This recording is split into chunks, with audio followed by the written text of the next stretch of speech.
Section 1. You will hear a woman phoning to inquire about house rental. First, you have some time to look at questions 1 to 6.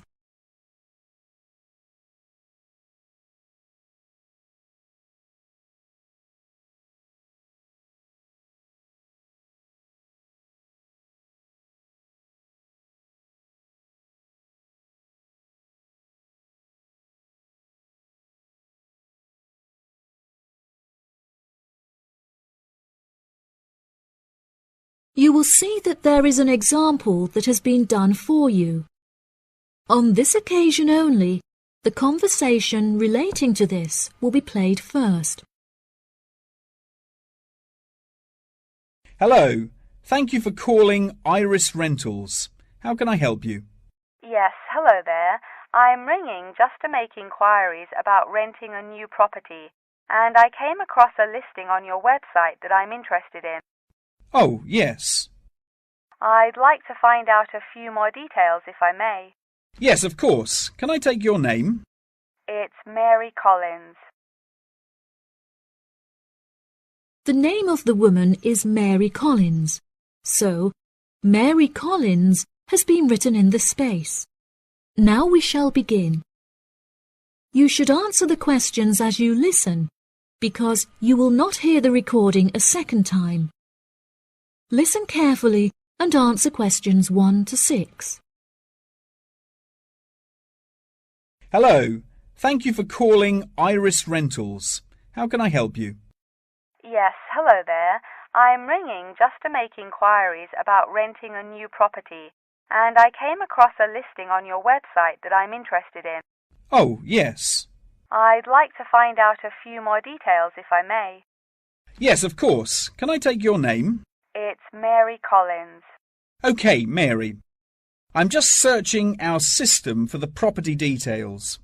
Is there any information in particular that you were wanting? Does the house have a gym? No, the house doesn't have a gym. However, the house has a large swimming pool, which will be great for exercise and really refreshing during the summer. Oh, wow. That sounds lovely. What is the general layout of the house? This house is rather unusual, as the living room is located upstairs with the bedrooms, and downstairs at the ground floor is the dining room, which has a lovely view out over the swimming pool. Does the house come with a car parking space on the street? Oh, there's no need for that. The house comes with a big garage where you can park your cars, and there's also a lot of room for storage. It's attached to the house through a door in the kitchen. Oh, that's perfect. It'll make it far easier to carry my food shopping into the house. Oh, yes, absolutely. You actually don't even need to take your car to do the shopping, as the local supermarket is just down the street. You can walk the distance easily.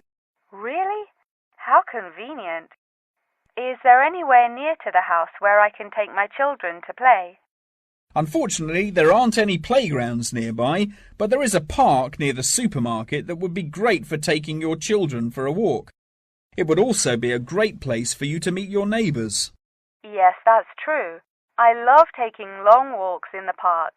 I'm sure there will be a playground at the local school anyway. Yes, absolutely. The community has its own primary school, and there is a secondary school in the neighbouring community, so there are plenty of resources nearby for your children's education. Before you hear the rest of the conversation, you have some time to look at questions 7 to 10.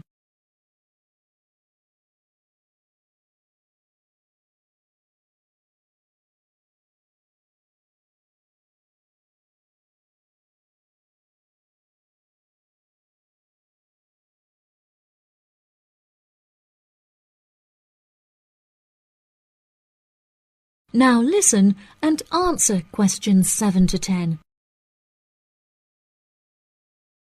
Okay, great. What are the rental costs for the property? The monthly rent is $980, which is very reasonable considering the size of the house and the amenities that it has to offer. Does that figure include maintenance fees and bills? The bills are not included in that figure, but it does include any maintenance fees for the garden. That sounds like a very reasonable price. We were hoping to move on the 20th of April. Will the house be vacant for that date? The current tenants of the property are due to leave on the 20th, but the cleaners will need a few days to make sure that the house is clean and tidy. This would make the house officially available on the 23rd of April. Well, everything about the house sounds perfect. Exactly what I'm looking for. What date would it be possible to view the property? I have arranged for the tenant to leave the property on Friday, so I can show the house to prospective renters. Would you be able to make that day? Yes, I'm sure I could come on my lunch break. Would 1 o'clock be okay? I'm afraid that I have a meeting at 12:30, so I won't be able to make that time. I have available appointments at 10:15 and 3. Okay. In that case, can we schedule the appointment for 10:15? No problem. I'll book it into my schedule. If you wouldn't mind arriving 5 minutes early, that would be great, just so we can get started on time. Sure. What is the address? The postcode is GA5 8ER, and the house is number 8 on Spring Street. It's the second right off of Bath Street. Okay, that's great. Do you have any more questions? Nope. Thank you for your help. No problem. See you on Friday. Bye. That is the end of section 1. You now have half a minute to check your answers.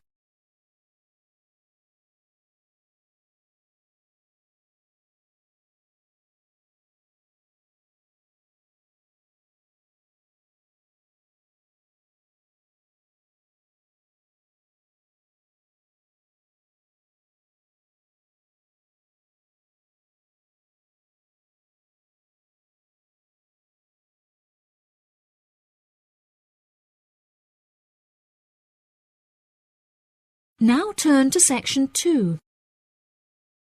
Section 2. You will hear part of a talk given by a member of staff at a car rental company. First, you have some time to look at questions 11 to 16.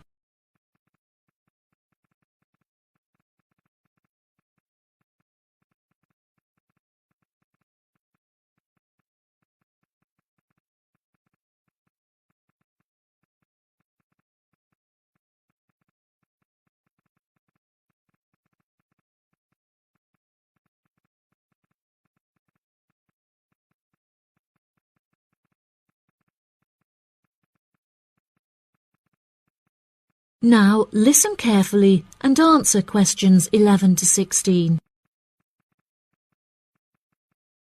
Good morning, listeners, and welcome back to Star Radio. Today on the show, we have a visitor from Yazoo Car Rental, who is going to give us an insight into his company and into the public transport system. Welcome, Jonathan.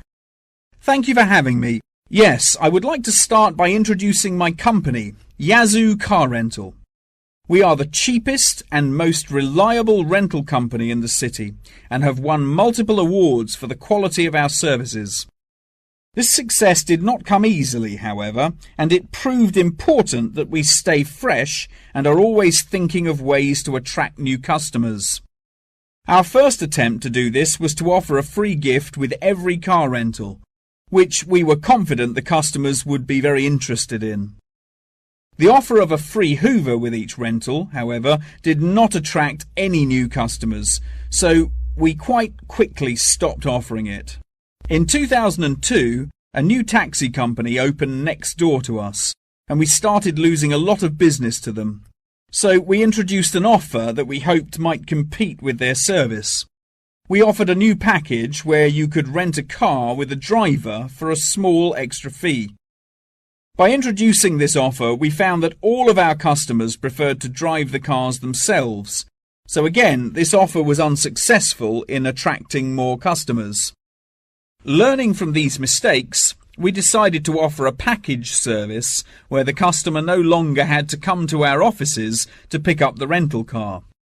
Instead, we could drop off and pick up the car anywhere in the city to make the customer's experience a lot more stress-free. This offer was very popular and increased our profits by 30%. In order to attract a younger demographic, we updated the models of cars that we offered for rental.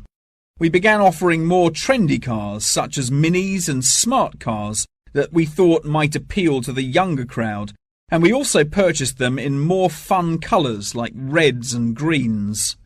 This offer attracted some new customers of a younger age group, however not as many as we hoped.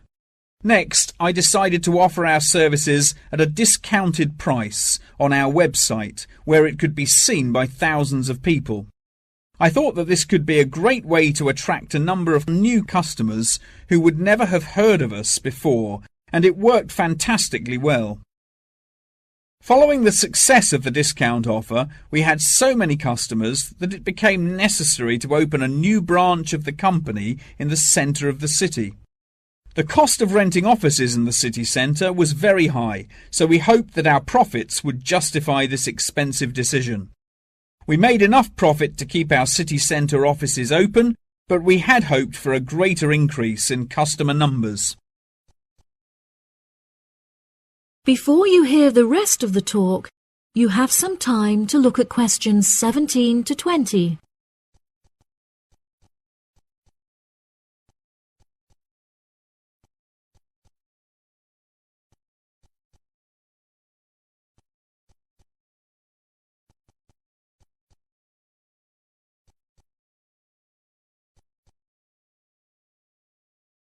Now listen and answer questions 17 to 20. Now for the second part of my talk, which is on the topic of public transport. There are many benefits to public transport. For example, the recent introduction of bus lanes has meant that buses are now unaffected by traffic jams and are able to stay on schedule. Unfortunately, as fewer and fewer people are taking the bus nowadays, the service has become quite inefficient. This reduction in passengers may be due to the stories in the newspaper about the dangers posed to pedestrian safety by the buses. However, this is largely untrue, as buses are responsible for far less pedestrian-related accidents than cars. I use the bus service often, as car petrol is so expensive nowadays that the bus is far more affordable. However, if I am in a rush, I prefer to take a taxi, as they tend to get you to your destination very quickly, so you can remain punctual for your appointments. I also very much enjoy flying to my destinations, as the service is incredibly fast and the airports are always very easy to find. Personally, my favourite mode of transportation is the bus.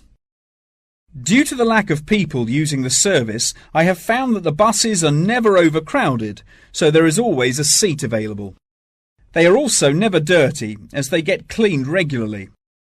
However, I have found that sometimes the bus can be over a half hour behind schedule, which can be very frustrating. There has been a lot of fluctuation in the price of bus tickets in the last couple of years. In the past, £1.80 for a ticket was enough to sustain the bus companies. However, as the price of fuel increased, so did the ticket prices. Now the ticket prices are declining as the bus companies try to encourage more people to use their service again. Well, that's all from me today. Thank you for listening. That is the end of section 2. You now have half a minute to check your answers.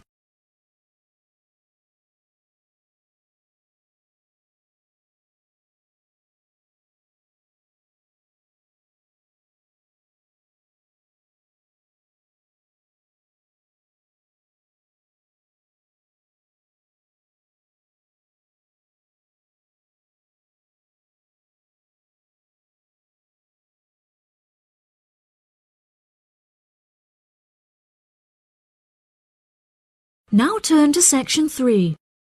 Section 3. You will hear a student called Julie talking to her classmate named Ricky about a new essay that Professor Johnson assigned. First, you have some time to look at questions 21 to 24.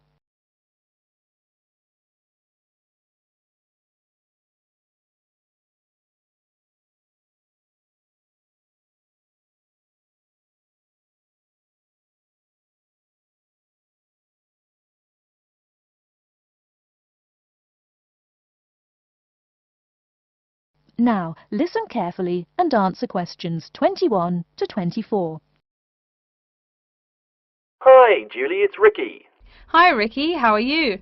I noticed you weren't in psychology today. I'm feeling sick, so I didn't go to school today. Would you mind telling me what I missed in class?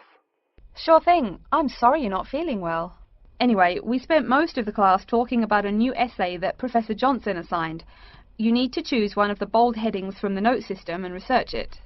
Wow, I picked the wrong day to miss class, huh? You sure did. Could you tell me the specific requirements of this paper? Sure. You need to find scientific research that supports your claim as one of your references.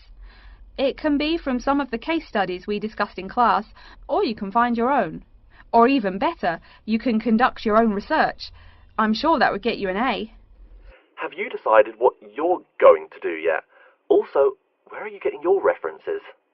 Yeah, I'm going to research facial recognition by infants. I've already found a few experiments in scientific journals. That would probably be a good start for you. There are tons of journals in the library. Great idea, thanks. I'm considering writing my essay on the effects of one of the psychotropic drugs we talked about in class. I'm sure there is lots of stuff about it on the internet. Are we allowed to use information from the internet? Sure, you can use that as long as it's not your main source for information. You'll probably want to cite some of the experiments we went over. Good idea, thanks. I'm going to try to find some information from a bunch of different sources. Before you hear the rest of the talk, you have some time to look at questions 25 to 30.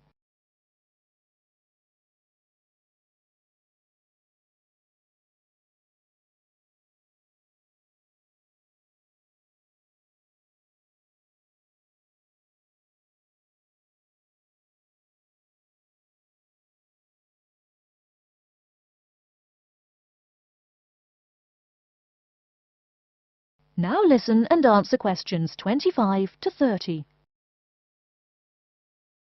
Are there any specifications on how the essay should be written? Yeah, Professor Johnson wants it double-spaced. It should be between 6 to 10 pages long. 6 to 10 pages? That's so much. Oh, it's going to take forever.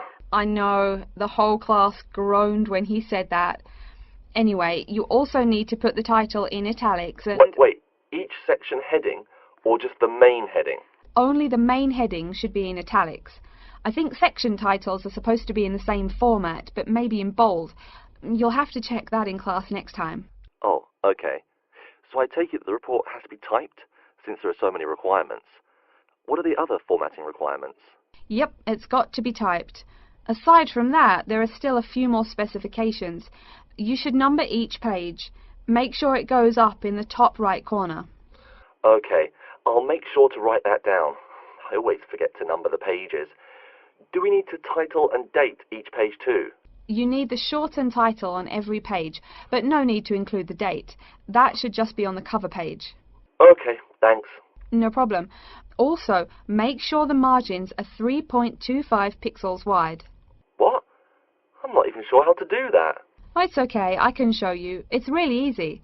I think that's all the directions he gave us. A lot of formatting requirements, but we have the freedom to research many things that we like, so that's good. Oh, I almost forgot. Remember to put down your ID number on your report. Thanks so much for your help. I'll see you in class Monday. No problem. Glad I could help. See you later. That is the end of section 3. You now have half a minute to check your answers.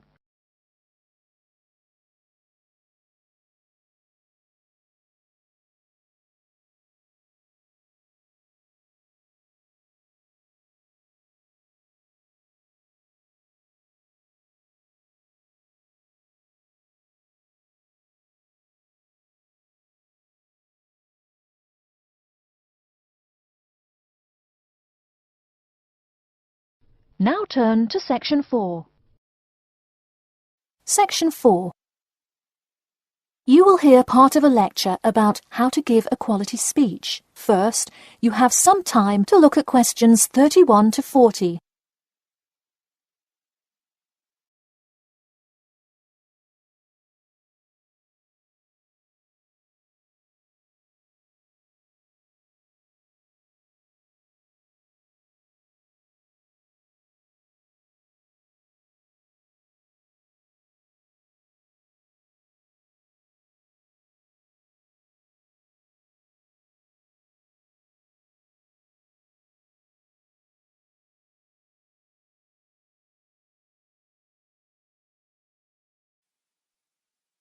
Now listen carefully and answer questions 31 to 40. Good morning. Today I am going to cover the daunting task of giving a quality speech, a thought that makes most of us cringe. In fact, 90% of all people feel nervous about public speaking, about 10% of whom are described as genuinely terrified. Hopefully, when we are finished here today, you all will be in the 10% of the population who do not feel nervous at all. Did you know that lecturers tend to get more nervous if the speech they are giving is an important one? It makes sense, right? You probably wouldn't be nearly as nervous to address your residence hall about the proper use of the recycle and compost bins as you might be if you were asked to give the graduation speech to your entire 5,000 student class. So what is it that makes some people completely comfortable in front of crowds? Some people think that the ability to give a good speech is a gift that others are simply born with. This is almost never the case. Public speaking can be learned with practice. The first most important thing you can do to improve your confidence in delivering a speech is to prepare a quality speech. Honestly, while the content of your speech is relatively important, the audience will really only remember the last sentence you say. It is a good idea to structure the rest of your speech to lead up to this last point to really drive your message home. This is a good way to ensure that your speech is well organized. Once you are confident in the quality of the speech you have written, the rest is just about your stage presence. Let's go through some do's and don'ts of public speaking. First, you want to command the attention of the room. Do not, I repeat, do not proceed with your speech until the audience is paying attention. Even Martin Luther King Jr.'s I Have a Dream speech wouldn't have made any difference in the world without the undivided attention of his audience. To continue with the I Have a Dream example, one of the reasons that MLK was such an effective orator was his ability to speak with passion and engage with his audience. That sort of charisma does not come from reading straight from paper. Don't get me wrong, it is a good idea to write your main ideas down on a note card, sheet of paper or something, but one factor that will consistently lead to a boring, forgettable speech is writing down your entire speech. Do not write your full speech down. If you are constantly reading your paper, you are not making eye contact with your audience, and thus failing to really express the feeling that goes with your ideas.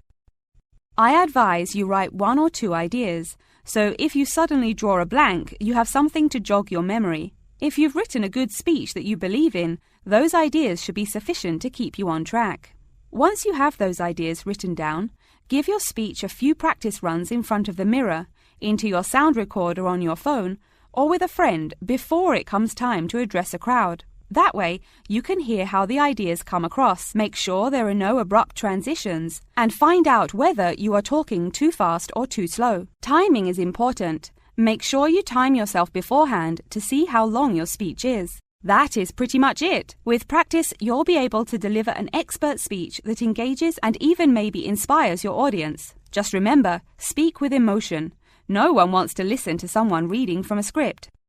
As I come to a close in my speech, I'll point out that I have employed all of these tips that I have covered. I practiced my speech ahead of time and timed it, and I can even show you my one small index card with just 3 simple bullets on it. It's as easy as that.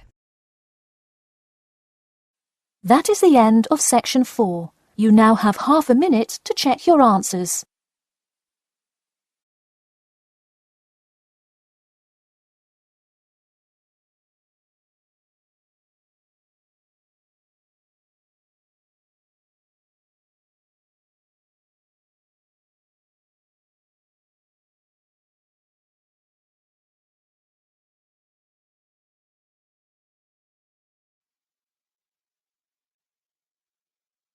That is the end of the listening test.